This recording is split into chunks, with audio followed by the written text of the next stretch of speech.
Hello Davison, Superintendent Kevin Brown with another edition of Brown's Blog. We're here today outside of Central Elementary. We were getting ready for our food distribution program, which has been a big hit in the community, and we're glad to be able to do that for people. On Monday, Governor Whitmer came out with another executive order, a stay-at-home order, and because of that, we've had to change the way we're doing things. We've had to reduce the number of sites for our food service distribution program. And really we were going to be faced with doing something like that anyway, because we were starting to go beyond our capacity. We were preparing about 1,500 meals per day, and we just didn't have the staff to keep that up. So as you can see, cars are starting to arrive today for the food distribution program. We're now distributing food at 5 sites, 3 of our elementaries here at Central, out at Gates, and out at Seipel, also at Hahn Intermediate across the way, and at the high school.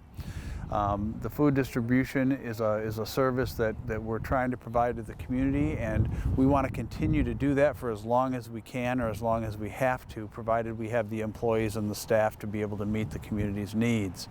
You are going to see another change next week. Currently we're distributing food from 1:30 until 3 p.m. in the afternoon. Some of the feedback that we've had is that people would like to see that food distribution maybe a little bit earlier, since we are distributing breakfast and lunch. So we're going to bump that up an hour, and we're going to start distributing food next week, beginning with the Monday of spring break, from 12:30 to 2. You'll receive a written communication with all of this information, but I just wanted to mention it today. We also know now that the governor has extended the school cancellation for another week.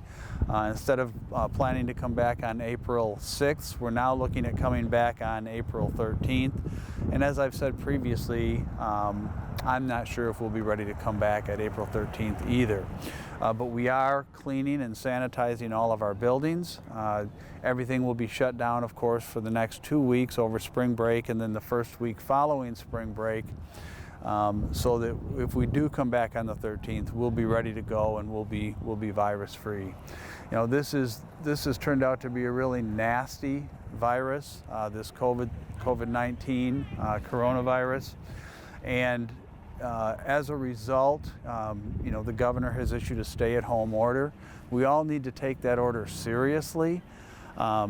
Just yesterday, I learned that the local police are actually considering starting to ticket minors who are congregating in parks and things like that.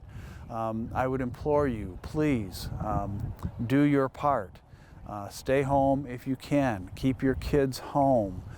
Don't let them gather in groups. We need to do everything we can to slow the spread of this virus, so that hopefully we can get back to normal sooner than later. I also want to give a huge shout out to all of our volunteers and our school food service employees who have really been working hard in order to prepare the meals that are being delivered every day. We have a very dedicated and hardworking group of school food service employees that are not taking time off. They're deemed as essential workers, and they've been working very, very hard over the last 2 weeks, and will continue next week and the following week to prepare meals for your children and our community, for those in need. We've also been blessed to have a number of volunteers, such as those behind me, who are passing out the food, giving up their time to help out. So again, Davison, these are just some of the updates and changes I wanted to talk to you about today. We will keep you informed with communications from the district. And I just implore everybody to heed the warnings, stay home if you can, stay healthy, and stay safe. Thank you, Davison.